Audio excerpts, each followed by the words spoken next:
Hi guys, so today I'm gonna show you my Zeal Paladin budget build. It's self-found build, which means I could handle every stage of the game with it.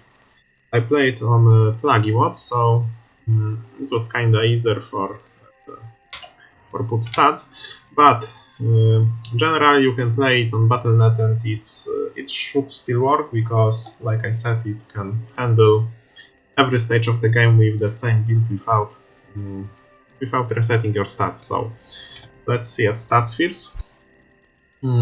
It's nothing new, just like regular Zealer.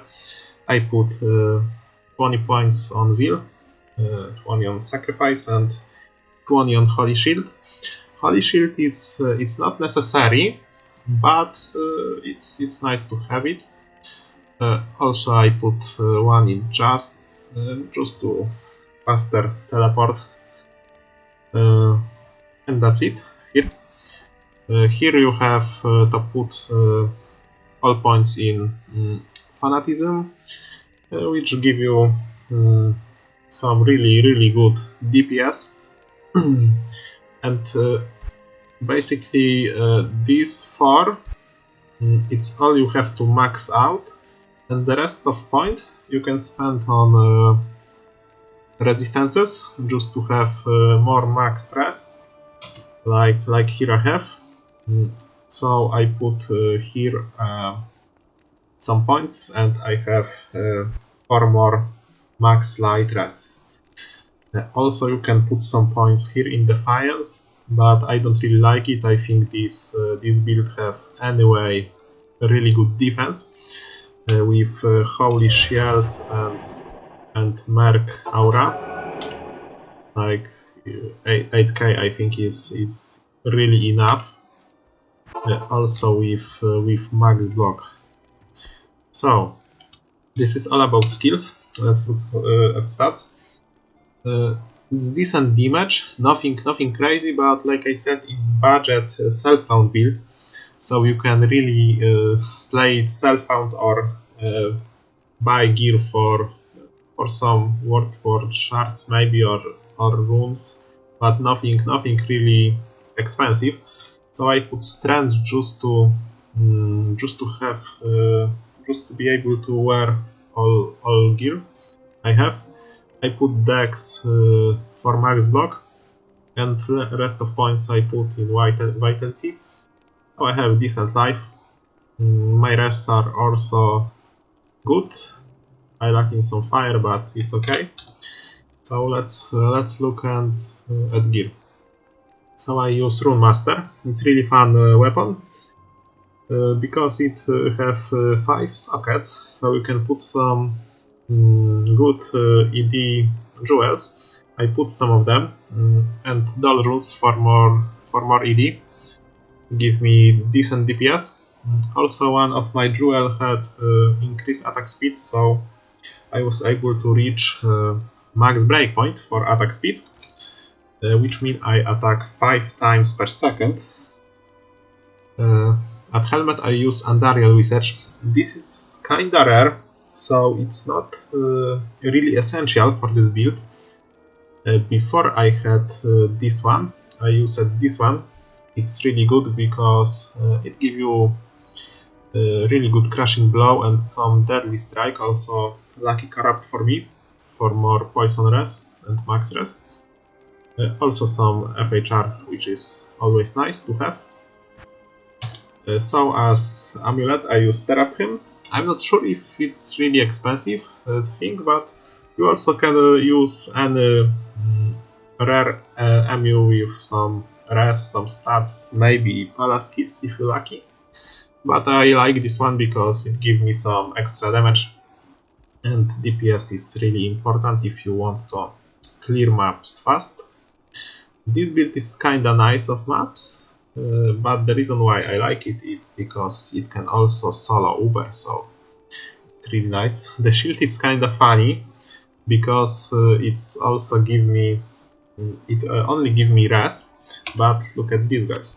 Without this shield, my res absolutely sucks, which means this is essential because my other my other items don't give me much res, so if you have some res on Emu or Wings, you can use other shield, but you know it depends on your gear composition. So as boots I use Gaur Riders. These give me extra DPS for mapping, but you also, if you need some extra res, you can use rare boots like this. I use these ones just for Ubers, because I need some extra res here, because you know Mephisto can lower your res, also Bal can lower your res, so you need some extra sometimes. Gloves, this is kinda rare, I know, I had luck with this. I think it's best in slot, so it's not really fit in budget build, but you also can use Lying of Hands or even Venom Grips, release anything with increased attack speed, some damage, DPS in general, it's just good. Or some crafted gloves with life leech, I use it too. As a belt I use String of Earth. I think it's nothing really rare, so you can easily find it. I think I find it on Nightmare, something like this. It's really important because life leech is really good in this build. You need a lot of life leech to have some survivability, and also PDR. It's really important. I think it's best in slot.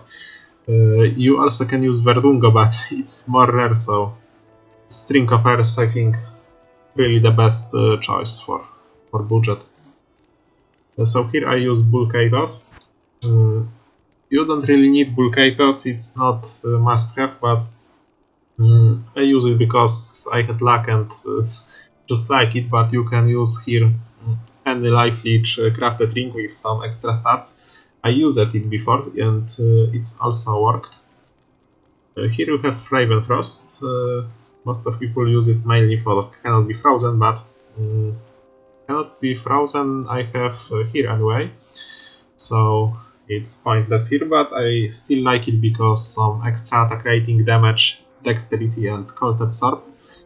Maybe some defense stuff, but you can also use something like Raven, like Dwarf Star, or some crafted on or rare rings with some life leech, some stats. So this is all about gear. I also use some charms, random founded, some life res, also damage, also some skills and git. Also my merc. This is very important. You have to have something that can handle immunes, like physical immunes. So this one gives me amplify damage on striking, and because of that I can handle physical immunes.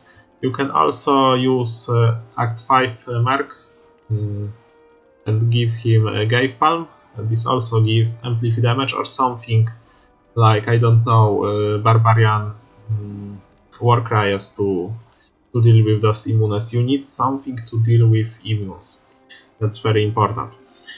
Also, if you're lucky enough, you can use Headhunter Glory. I think this is how this shield was called. It's really nice shield because it gives you amplify damage too, and some sockets here, if I remember well. So it's kinda decent. I also use Sigon combo for life leech for attack speed here, and another String of Earth. So I found these two, so it's nothing really rare. You can find it, and another Lionheart because it's kinda easy to make, and I think I forgot about mentioned that I use also Lionheart with some nice roll because I tried to make this rune word few times because it's cheap. So I rolled some decent, not decent, almost perfect stats here, but not resistances, but it's still okay. And also these boots just for Cannot Be Frozen. So this is how this build looks like. I'm gonna also I use here this sword just for enchant. It's not essential at all, but you know, some extra attack rating. So I'm gonna show you how it can handle maps. Also Stormcaster are a bit problem because they steal your mana, and if you don't have mana steal on your gear, it's kinda annoying, but nothing that can avoid you farming, trust me. You can also have some mana potion just in this case, or have some mana leech on rings, like dual leech rings. So this build can handle T3 maps. It's not really fast, I know, because it's budget thing. It's not endgame build, but like I said, it can handle every stage of the game if you are kinda lucky and patient. So you can upgrade this anyway. Also, these ones have physical immunes, so this is why they are kinda tanky. Because like you know, even if you have this amplify damage, it's still only decrease their resistances, not delete them at all. So those immunes are still kinda tanky, but you can still handle it. Also, this build at this point can handle ancient ubers and regular ubers, which I really like because you don't need another character for ubers or farming. You just have everything in one character. I know it's not the best for farming, but if you enjoy having all stuff on one character, it's really good, because also you can run a whole game with it. So this is the reason I really like this build. I also use it in Season 3, and I decided to run this again in Season 5. And I think in Season 5 it gets some buffs. I'm not really sure, but I believe this is the point. So I'm not gonna show you whole map, but like you see, it can handle easily. My life not even dropped low. Sometimes it has trouble if you have some aura specs on maps like fanatism or other dangerous auras, like I don't know, this res aura that lower your resistances. But generally it's enough for most of maps, so I really recommend you to try. I'm not gonna show you whole map, like I said. So I think that's all. Maybe in the next videos I'm gonna show you how I make ubers with this character. So hope to see you again. Bye!